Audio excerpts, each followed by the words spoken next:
I have great news for anybody who is interested in seeing the end of Teflon Don. That is Donald Trump not being held responsible for the crimes he commits. Now, we've seen him commit crime after crime after crime. We've seen him betray the country repeatedly. We have seen him use the shield, that is, being known as a rich person, not even being a rich person, but being known as a rich person in the United States of America. We have an aristocracy here. We have a caste system in the United States. Our system is designed so that having money means you suffer less consequences for your actions than people that don't have as much money. And you are, of course, punished for not having any money at all. It's illegal just to exist outside in a lot of places in this country, and that is by design. It showed its head. It reared its nasty head the most with Donald Trump's behavior.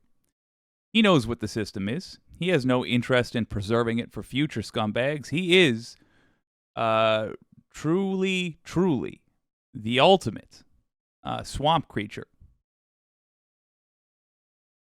Fortunately, it would appear that the system, which he is taking down with his buffoonery, it's going to collapse before he's through with it. In fact, he's still there.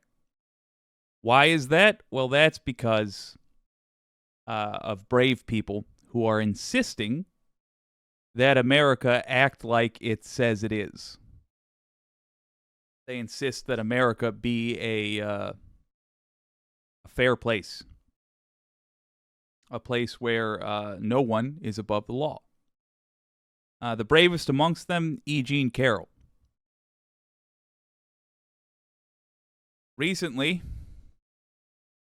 she took Donald Trump to court because he lied when he said he didn't rape her. He is a rapist. He raped E. Jean Carroll. That has been established in court. Then he did a town hall immediately following that verdict, where it was decided in court, once and for all, that Donald Trump is a rapist. During that town hall, he lied again. Now, what have I been saying this whole time? Republicans only believe in consequences. Conservatives, that is their mentality. They view right and wrong in terms of who got in trouble. So it was very important to Donald Trump to not take the court's ruling seriously, and he didn't. And he defamed E. Jean Carroll again, and E. Jean Carroll did not let him get away with it. This is what happened. This is on Rachel Maddow.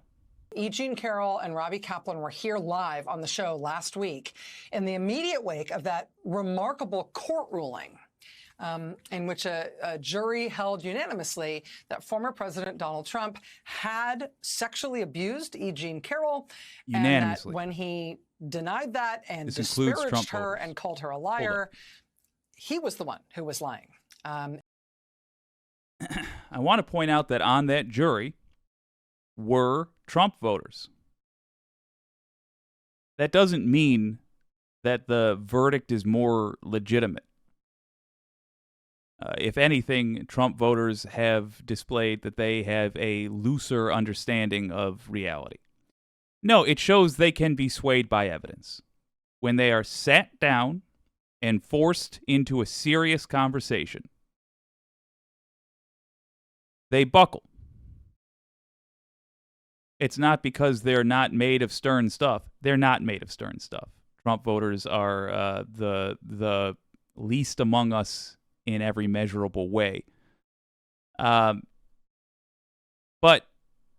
because the the facts that their reality is made up of are lies. It's that simple. They're unable to establish them in a courtroom because a courtroom is designed to separate lies from truth. You must prove the things you say in a courtroom. Of course, Donald Trump can't prove any of the things he says because he's a liar. So take heart when you note that some of the people that ruled unanimously against Donald Trump were people that supported him politically. They may continue to support him politically. When I say Trump voters are the least among us, I certainly, above all else, mean morally. But they can be made, forced to see reality, taken by the ear and led to the facts, yes. But if you do that, they can be forced to deal with reality. And he was defaming Ms. Carroll, and he was going to have to pay for it. In that case, that jury ordered Donald Trump to pay E. Jean Carroll $5 million in damages, both for what he did and for what he said about it.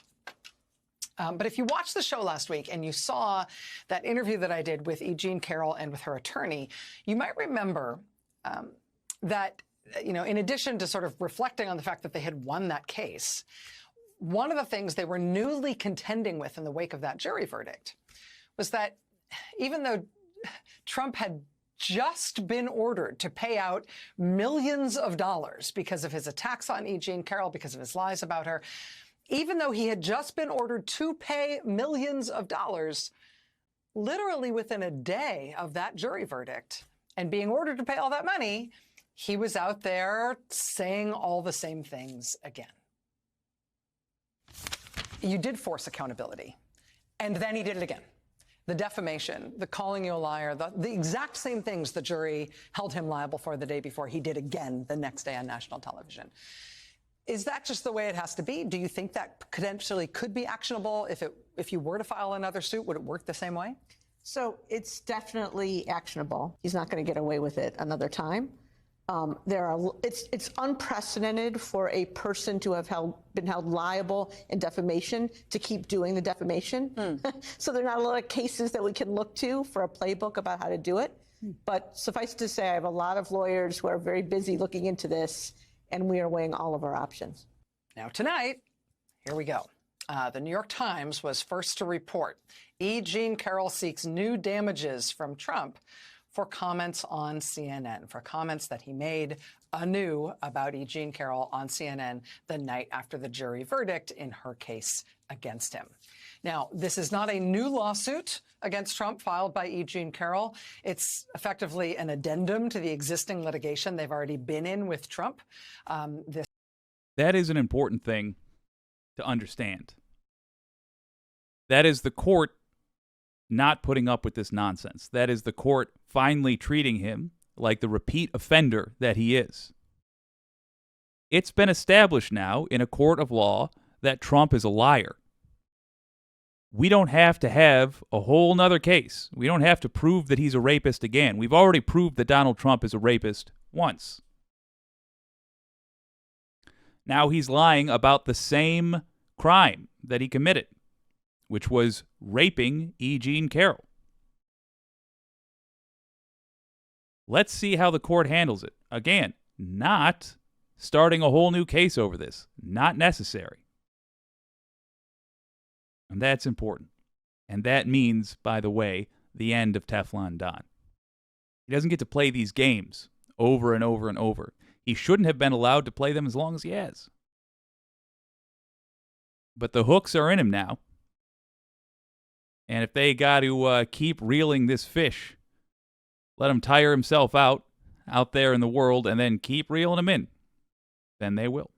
This new filing today is with the same judge who presided in the trial in which E. Jean Carroll was just awarded $5 million in damages from Trump. This newly amended complaint filed tonight by lawyer Roberta Kaplan and her firm It documents all the new statements that Trump made attacking E. Jean Carroll online and on CNN's bizarre town hall event with him the night after the initial jury verdict. It then runs through some of the threats that E. Jean Carroll received from Trump's supporters after Trump went on the attack against her again. And the complaint then says this, and I'm not a lawyer. I have only a layman's understanding of these things, but I feel like this complaint is written in such a way that I sort of get how it is that they are attaching this new complaint to the existing litigation they're already in with him. It says, quote, at the jury trial that took place in the related action between April 25th and May 9th, this court instructed the jury concerning an award of punitive damages in connection with Trump's previous defamatory statement in 2022. This court instructed the jury as follows, quote, punitive damages may be awarded to punish a defendant who's acted maliciously and to discourage others from doing the same. A statement is made with malice or it is made maliciously if it is made with deliberate intent to injure or made out of hatred or ill will or spite, or made with willful or wanton or reckless disregard of another's rights. Both prior and subsequent defamations and subsequent statements of the defendant may reflect a defendant's malice. Trump's defamatory statements post-verdict show the depth of his malice toward Carroll. So that's how the lawyers phrase it in this complaint, but it sort of makes sense, right? In layman's words, in other terms, the jury was told that they're supposed to consider the effect of sort of the amount of malice this person had when he made his statements defaming this other person. And the jury was instructed that they can judge the amount of malice he had, not just by things he said and did before the statements in question, but by things he said and did after. Get him, Rachel. Get him. Yeah. In other words, we've established what the truth is now in a court of law. We've established that Trump is not allowed to lie about what the truth is in a way that hurts other people. In other words, I can lie to you and say that, let me get this straight. I can lie to you and say that the sky is green and the grass is purple. I can say that. Unless and until it's established that that particular lie hurts people.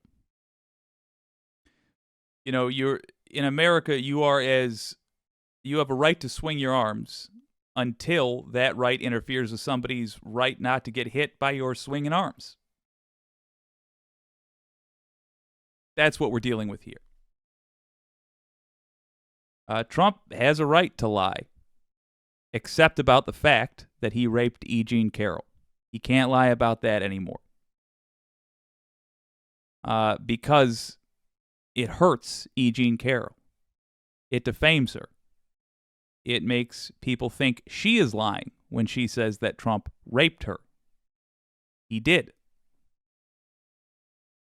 It's been established in court now. And he is, in his normal way, refusing to take responsibility for his actions. Of course, he can't. His actions are abhorrent. If he were to acknowledge them, if he were to even let them alone, he would lose a massive amount of his voting base. But remember, the people that vote for him,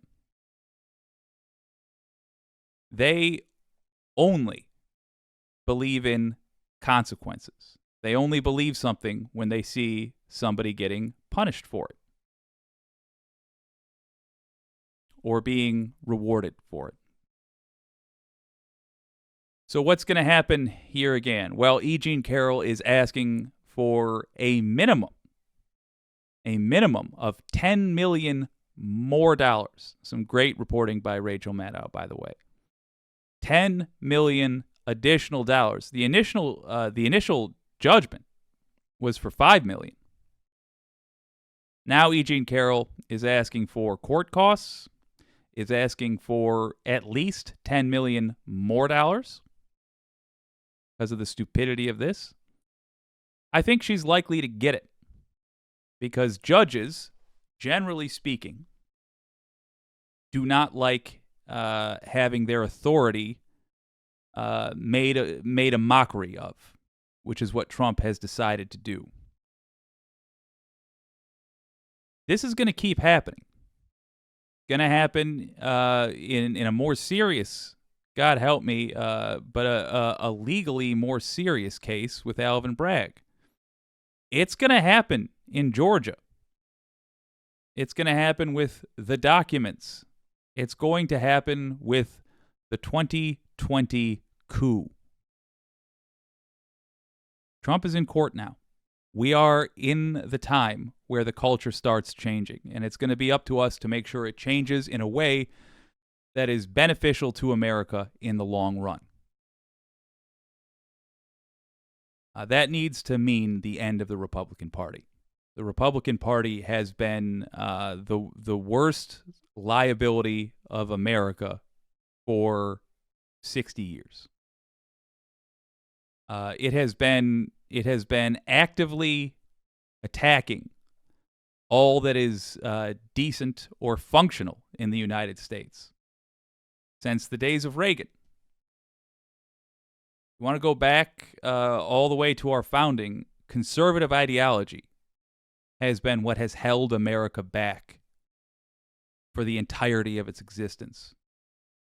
Conservatives were the ones that wanted to stay with King George at first. Conservatives were the ones that wanted to keep slaves.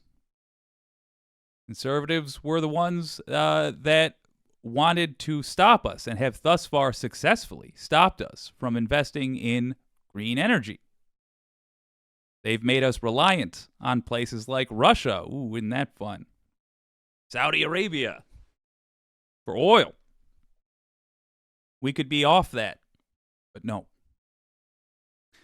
And keeping them able to maintain their nonsense has been the fact that their voting base is trained to look at things from a very simplistic point of view, and that they rely entirely on people suffering consequences to decide whether or not somebody did something right or wrong.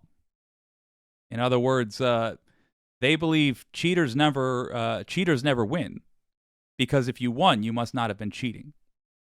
That's the way Republicans view things. Conservatives view things. Well, now, Trump is going to stop winning. He is a liar. Been established in court. He just lied again, and consequences for that lie are going to come again. Even if he manages to get away with a stern warning, he's going to have to go back to court over this. He's going to have to address this in court. It better not, though. I suspect, and I encourage the judge to do this, but I suspect that the judge is going to let him have it and is going to be amenable, I think that's the word, to Carroll's request here.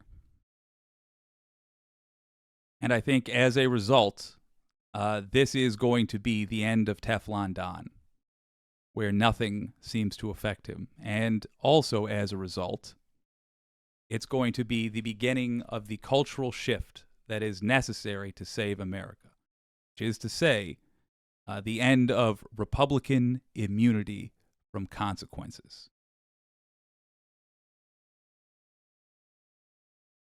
God bless America, apparently.